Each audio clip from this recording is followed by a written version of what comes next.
અમરેલીમાં ગઈકાલે બપોર બાદ જિલ્લાના અનેક વિસ્તારોમાં મેઘરાજાની સટાસટી સામે આવી હતી। અમરેલી, વડિયા અને સાવરકુંડલા બાદ લીલિયા પંથકના ગ્રામ્ય વિસ્તારોમાં ધોધમાર વરસાદ થયો। લીલિયા શહેર તેમજ દુધાળા, જાત્રુડા, સાજણ-ટીંબા, અંટાળિયા, પીપળવા, ભોરીગંડા, ઇગોરાળા આ સહિતના ગામોમાં વરસાદ ખાબક્યો। ખારાપાટ તરીકે ઓળખાતા વિસ્તારના ગામડાઓમાં વરસાદ પડતા ખેડૂતોમાં ખુશી જોવા મળી। ભારે વરસાદના કારણે અનેક સ્થાનિક નદી નાળાઓમાં પૂર આવ્યું। આવતીકાલે બપોર બાદથી જ ખેડૂતો વાવણી કાર્ય શરૂ કરશે। ભાવનગરથી વધુ સમાચાર આવી રહ્યા છે। સામે ગારિયાધાર તાલુકાના ઠાસા ગામે સ્થાનિક નદીમાં પૂર આવ્યું છે। ધોધમાર વરસાદ બાદ નદીમાં ધસમસતા પાણી જોવા મળ્યા। નદીના તીવ્ર પ્રવાહમાં એક કાર પણ તણાઈ હોવાની વિગત છે।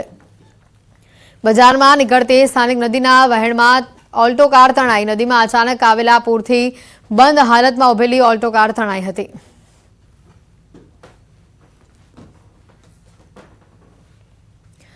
તો અન્ય એક જે રીતના દ્રશ્યો આવી રહ્યા છે સામે, આ કાર તણાઈ હોવાના તે પણ આપ જુઓ કેટલી મોટી માત્રામાં પાણીનો આ પ્રવાહ છે અને જે બંધ કારને પોતાની સાથે તાણી લઈ જઈ રહ્યો છે। એટલે કલ્પના કરી શકાય છે કે આ પાણીનો પ્રવાહ કેટલો તીવ્ર હશે। ઠાસા ગામ પાસે સ્થાનિક નદીમાં પૂર આવ્યું અને જેના પગલે આ કેટલાક દ્રશ્યો સામે આવ્યા છે। ઓલ્ટો કાર જે બંધ હાલતમાં પાર્ક કરેલી પડેલી હતી અને પાણીનો પ્રવાહ અચાનક જ વધતા તે કાર તણાઈ હતી।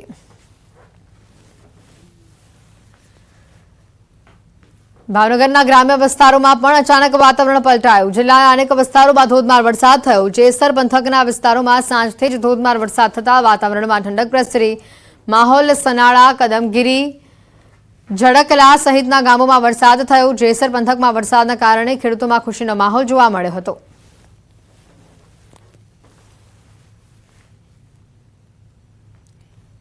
ડાંગ જિલ્લામાં વિધિવત ચોમાસાનું આગમન થયું। જિલ્લાના સુબીર તાલુકામાં ધોધમાર વરસાદ થયો। સુબીરના દિવાન ટેમરૂન અને માછલી ખાતર ગામે વરસાદ થયો। સુબીર તાલુકાથી પસાર થતી પૂર્ણા નદી બે કાંઠે વહેતી થઈ।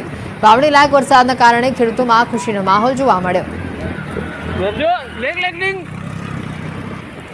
તો ડાંગમાં જે રીતે વરસાદી માહોલ જોવા મળ્યો, વિધિવત ચોમાસાનું આગમન થયું અને તેના પગલે સુબીર તાલુકામાં ધોધમાર વરસાદ વરસતા નદીઓમાં જ્યાં પાણીનું વહેણ સામે આવ્યું, નદી બે કાંઠે વહેતી થઈ હોય તેવા દ્રશ્યો સામે આવ્યા। રસ્તાઓ પર પણ પાણી ભરાયેલા જોવા મળ્યા।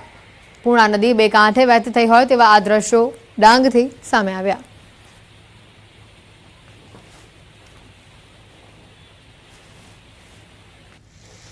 અસહ્ય ઉકળાટ બાદ પોરબંદર જિલ્લામાં મેઘરાજાનું આગમન થયું। જિલ્લામાં વહેલી સવારથી ઝરમર વરસાદ રહ્યો। વરસાદ થતાં લોકોને ભારે ઉકળાટથી રાહત મળી। મેઘ સવારી પહોંચતા જ ઘણા વિસ્તારોમાં લાઇટો ગુલ થઈ।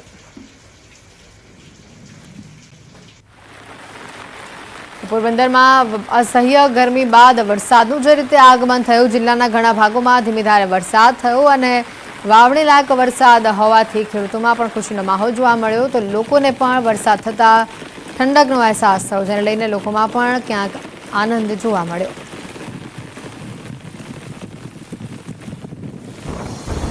પોરબંદરમાં વરસાદ બાદ નગરપાલિકાની કામગીરી પર સવાલો ઉભા થઈ રહ્યા છે। પ્રી મોન્સૂન કામગીરી માત્ર કાગળ પર હોય તેવી સ્થિતિ સામે આવી। શહેરના અનેક રસ્તાઓ તથા પાણીમાં તરબોળ થયેલા અનેક વિસ્તારો જોવા મળ્યા। સુદામા ચોક, ખાદી ભવન, એસપીપી રોડ આ સહિતના રસ્તાઓ પર પાણી ભરાયું હતું। દ્રશ્યો સામે આવ્યા પોરબંદરથી। પોરબંદરના અનેક વિસ્તારોમાં વરસાદ વરસતા જે પાણી ભરાયાની તસવીરો સામે આવી, તેને લઈને પ્રી મોન્સૂન કામગીરી પર સવાલ ઉઠ્યા। પ્રતિશ અમારી સાથે સંવાદદાતા અહીંયા જોડાઈ ચૂક્યા છે। પ્રતિશ, જે રીતનો વરસાદી માહોલ પોરબંદરમાં જોવા મળ્યો, પ્રી મોન્સૂન કામગીરી પર અહીંયા મોટા સવાલો ઉભા થઈ રહ્યા છે, કારણ કે પહેલા વરસાદમાં જ આવી સ્થિતિ, વધુ માહિતી શું? જી હેતવી, જે રીતે પોરબંદર જિલ્લામાં આજે વહેલી સવારથી જ સિઝનનો પ્રથમ વરસાદ છે તે શરૂ થયો હતો। પહેલા શરૂઆતમાં ધીમી ધારે અને ત્યારબાદ જે રીતે ધોધમાર વરસાદ છે તે થોડો સમય માટે રહ્યો હતો। એમાં થોડા સમયમાં જ પોરબંદર શહેરના જે સુદામા ચોક તેમજ એસવીપી રોડ સહિતના જે મુખ્ય રસ્તાઓ છે ત્યાં પાણી છે તે પાણી ભરાવાના પ્રશ્ન સામે આવ્યા હતા। ત્યારે પ્રી મોન્સૂનની કામગીરી દર વર્ષે નગરપાલિકા જે કરે છે તેના ઉપર પ્રશ્ન ઉઠી રહ્યા છે। સાથે જ પોરબંદર જિલ્લાના ગ્રામ્ય વિસ્તારની વાત કરીએ તો પોરબંદર જિલ્લાના મોટાભાગના ગ્રામ્ય વિસ્તારોમાં પણ જે સાર્વત્રિક વરસાદ છે તેને લઈને ખેડૂતોમાં પણ ખુશીનો માહોલ જોવા મળી રહ્યો છે અને ખેડૂતો હજી પણ આશા રાખી રહ્યા છે સારો વાવણી લાયક વરસાદ થાય જેથી તેઓ વાવણીના શ્રીગણેશ કરી શકે અને જે સમગ્ર જિલ્લામાં જે રીતે ભારે ઉકળાટ બાદ વરસાદી માહોલ છે તેને લઈને ભારે ખુશી છે તે જિલ્લાવાસીઓમાં જોવા મળી રહી છે। જી પ્રતિશ, આભાર માહિતી બદલ। પોરબંદરના અનેક વિસ્તારોમાં વરસાદ વરસતા રસ્તાઓ પર પાણી ભરાયાના આ દ્રશ્યો સામે આવ્યા। સુરેન્દ્રનગરથી તસવીરો સામે આવી રહી છે। સુરેન્દ્રનગર અને વઢવાણ સહિતના શહેરી વિસ્તારોમાં ગાજવીજ સાથે ધોધમાર વરસાદ થયો, જેના પગલે વાતાવરણમાં પણ અચાનક જે પલટો આવ્યો અને વરસાદ વરસતા કેટલાક લોકોને ગરમીથી રાહત મળી। સાથે આસપાસના મેમકા, ખેરાડી, ગોમટા, ખારવા, ઝાપુદર સહિતના ગામોમાં પણ ધોધમાર વરસાદ થયો। સારો વરસાદ એક બાજુ થતાં ખેડૂતો પણ ખુશખુશાલ થયેલા જોવા મળ્યા।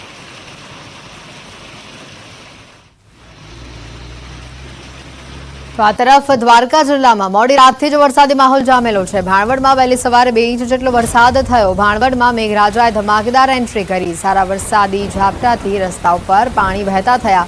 જિલ્લામાં વરસાદી માહોલ છવાયો છે। વાદળછાયું વાતાવરણ જોવા મળી રહ્યું છે। વાતાવરણમાં હાલ ઠંડક પ્રસરી હોય તેવા પણ સમાચાર આવી રહ્યા છે। દ્વારકામાં જે વરસાદ વરસી રહ્યો છે, ભાણવડમાં મેઘરાજાની ધમાકેદાર જે એન્ટ્રી જોવા મળી। વહેલી સવારે જ ખાબકેલા વરસાદમાં 2 ઇંચ જેટલો વરસાદ નોંધાઈ ચૂક્યો છે। દ્વારકાના ભાણવડમાં મોડી રાતથી જ વરસાદી માહોલ, વહેલી સવારથી વાદળછાયું વાતાવરણ પણ જોવા મળી રહ્યું છે અને જેના પગલે વાતાવરણમાં ઠંડક પણ પ્રસરી છે। એટલે જે ઉકળાટ આટલા દિવસ સુધી અનુભવાતો હતું તેમાંથી લોકોને રાહત મળી છે। બીજી તરફ વાત કરીએ ખેડૂતોની, તો ખેડૂતો પણ ક્યાંક આ વરસાદથી ખુશખુશાલ જોવા મળી રહ્યા છે। સંવાદદાતા મુકુંદ ફોન લાઈન ઉપર જોડાયા છે। અહીંયા મુકુંદ, અત્યાર સુધીમાં કેટલો વરસાદ વરસ્યો છે? હાલ દ્વારકામાં શું પરિસ્થિતિ છે? જી, વાત કરવામાં આવે તો દ્વારકા જિલ્લામાં મોડી રાતથી જ વરસાદી માહોલ છવાયો હતો। રાત્રિના 3 વાગ્યાના આસપાસ ખંભાળિયા તેમજ કલ્યાણપુર પંથકમાં ધીમી ધારે વરસાદ વરસ્યો હતો। ત્યારબાદ વહેલી સવારે 6 થી 8 વાગ્યાના સમય દરમિયાન ભાણવડ પંથકમાં 2 ઇંચ જેટલો વરસાદ ખાબક્યો હતો। ભાણવડમાં મેઘરાજાની ધમાકેદાર એન્ટ્રી શરૂ થતા વરસાદી પાણી રસ્તા ઉપર ફરી વળ્યા હતા। ખેડૂતોની વાત કરીએ તો ખેડૂતો વાવણીની રાહ જોઈને, વરસાદની રાહ જોઈને બેઠા હોય ત્યારે વરસાદ વરસતા ખેડૂતોમાં પણ ખુશીનો માહોલ છે। બિલકુલ મુકુંદ, આભાર માહિતી બદલ।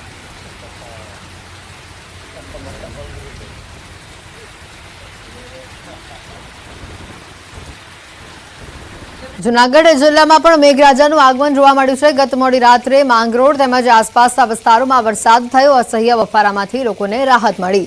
પહેલો વરસાદ થતાં ખેડૂતોમાં પણ ખુશીની લહેર જોવા મળી। વરસાદ પડતા રોડ ઉપર પાણી વહેતા થયા હતા।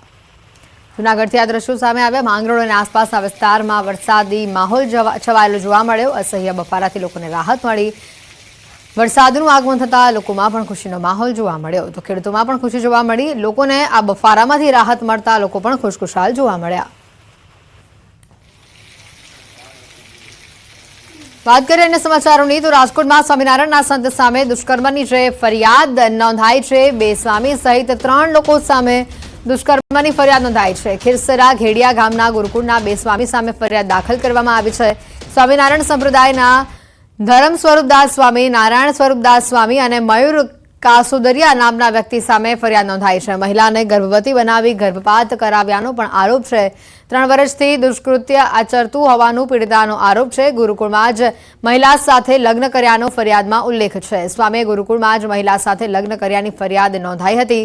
સ્વામી ધર્મ સ્વરૂપદાસ દ્વારા મહિલાને ફેસબુકના માધ્યમથી ફ્રેન્ડ રિક્વેસ્ટ મોકલવામાં આવી હતી। મહિલાએ પોલીસ મથકે ફરિયાદ નોંધાવી છે। અંકિત ફોન લાઈન પર સંવાદદાતા અહીંયા જોડાઈ ચૂક્યા છે। અંકિત, જે આખો આ મામલો સામે આવ્યો છે, ગર્ભપાતનો પણ અહીંયા ક્યાંક આરોપ લગાવવામાં આવી રહ્યો છે, વધુ માહિતી શું?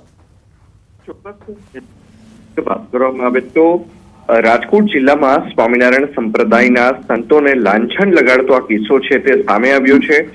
રાજકોટ જિલ્લાના ઉપલેટા તાલુકાના ખીરસરા ઘેટિયા ગામ ખાતે જે સ્વામિનારાયણ ગુરુકુળ આવેલું છે, આ સ્વામિનારાયણ ગુરુકુળ સાથે સંકળાયેલા 2 જેટલા જે સંતો છે તેમના સહિત કુલ 3 વ્યક્તિઓ વિરુદ્ધ ભાયાવદર પોલીસ સ્ટેશન ખાતે IPC 376(2)N 313 અને 114 સહિતની કલમ હેઠળ છે તે ગુનો નોંધવામાં આવ્યો છે। 30 વર્ષીય મહિલા દ્વારા જે પોતાની સાથે દુષ્કૃત્ય ગુજારવામાં આવી રહ્યું હોય છેલ્લા 3 વર્ષથી આ પ્રકારની ફરિયાદ છે તે નોંધવામાં આવી છે। મહિલાએ પોલીસ ફરિયાદમાં પણ જણાવ્યું છે કે આ ધર્મ સ્વરૂપ દ્વારા તેને 2020ના ડિસેમ્બર મહિનાની અંદર ફ્રેન્ડ રિક્વેસ્ટ મોકલવામાં આવી હતી। ત્યારબાદ આ જે ફ્રેન્ડ રિક્વેસ્ટ છે તે મહિલા દ્વારા એક્સેપ્ટ કરવામાં આવી હતી। ત્યારબાદ બંને વચ્ચે ફેસબુકના માધ્યમથી સાથોસાથ વોટ્સએપના માધ્યમથી ચેટિંગ થતું હતું। બંને વચ્ચે મિત્રતા થઈ હતી અને ત્યારબાદ ફેબ્રુઆરી મહિનાની અંદર 2021ના ફેબ્રુઆરી મહિનાની અંદર સ્વામી દ્વારા તેને ગુરુકુળ ખાતે બોલાવવામાં આવી હતી, જ્યાં તેની સાથે જબરદસ્તી પણ કરવામાં આવી હતી. ત્યારબાદ સ્વામીએ ગુરુકુળની અંદર આજે ગેસ્ટ રૂમ છે તેની અંદર જ લગ્ન કર્યા હતા. તો સાથોસાથ જણાવ્યું હતું કે આપણે પતિ પત્ની તરીકે સમાજમાં નહીં રહી શકીએ, પરંતુ સાધુ અને સાધ્વી તરીકે આપણે સાથે રહીશું. જેના કારણે આ મહિલાની જે ટ્રેનિંગ છે પ્રથમ ભુજ ખાતે કરવામાં આવી છે, ત્યારબાદ હળવદ ખાતે કરવામાં આવી હતી અને ત્યારબાદ આ મહિલા છે તે ટીંબડી ખાતે છે તે પરત ફરી હતી, જ્યાં મહિલા સાથે અવારનવાર દુષ્કર્મ છે તે આચરવામાં આવતું હતું. અને ત્યારબાદ મહિલાએ જયારે પ્રતિકાર કર્યો ત્યારે જે નારાયણ સ્વરૂપ દાસ જે સ્વામી છે તેમનો પણ રોલ છે તે સામે આવ્યો હતો. મહિલા ગર્ભવતી થતા તેને ગર્ભપાતની ગોળી પણ આપવામાં આવી હોવાનું આ સમગ્ર જે ઉલ્લેખ છે તે પોલીસ ફરિયાદમાં જોવા મળી રહ્યો છે. અંકિત, આભાર માહિતી બદલ.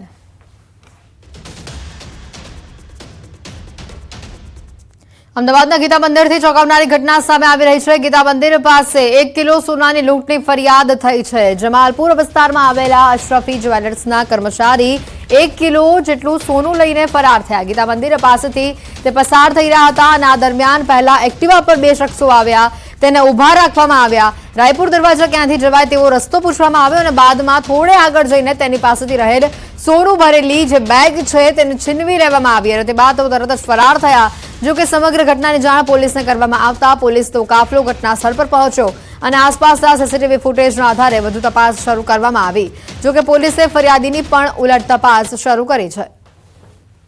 ઘટનાના જે સીસીટીવી સામે આવ્યા છે જેમાં જોઈ શકાય છે કે કંઈક વાત કરવા માટે એક્ટિવા ચાલક એક્ટિવા પર જે 2 શખ્સો આવે છે તે ઉભા રાખે છે તે ભાઈને અને તેઓની પાસે રસ્તો પૂછે છે અને તે બાદ ફરી ત્યાં આવીને તેઓની પાસેથી બેગ ઝૂંટવાનો તેઓ પ્રયત્ન કરે છે. હાલ આ કેસમાં ફરિયાદીની પણ પોલીસ દ્વારા ઉલટ તપાસ કરવામાં આવી રહી છે અને સીસીટીવીના આધારે સમગ્ર તપાસ કરાઈ રહી છે.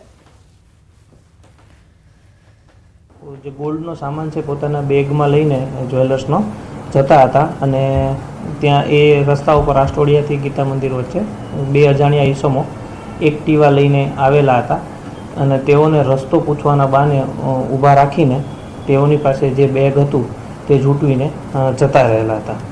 પ્રાથમિક દ્રષ્ટિએ આ બનાવમાં 2 શકમંદો આઈડેન્ટિફાઈ પોલીસ કરી રહી છે સીસીટીવી માધ્યમથી અને 1 કિલો જેટલું સોનું તે વ્યક્તિ પાસે હતું.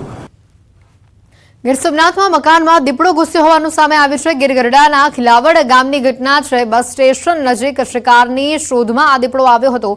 રહેણાંક મકાનમાં દીપડો ઘૂસી જતા અફરાતફરી મચી. જશરાધાર વન વિભાગની ટીમે દીપડાનું રેસ્ક્યુ કર્યું. દીપડાનું રેસ્ક્યુ કરીને જશરાધાર એનિમલ કેર સેન્ટર તેને ખસેડવામાં આવ્યો. આ 3 અલગ અલગ તસવીરો આપને બતાવી રહ્યા છે. દીપડો રહેણાંક મકાનમાં ઘૂસ્યો અને જે બાદ આસપાસના લોકોમાં પણ ભય જોવા મળ્યો. ગીર ગરડાના ખિલાવડ ગામની આ ઘટના છે અને આ દીપડો ઘરમાં ઘૂસ્યાના આ તસવીરો પણ અહીંયા સામે આવી છે. સાથે જ આસપાસના લોકોમાં પણ જે ભયનો માહોલ જોવા મળ્યો. જો કે ઘરમાં ઘૂસેલા દીપડાને તાત્કાલિક રેસ્ક્યુ પણ કરવામાં આવ્યું હતું.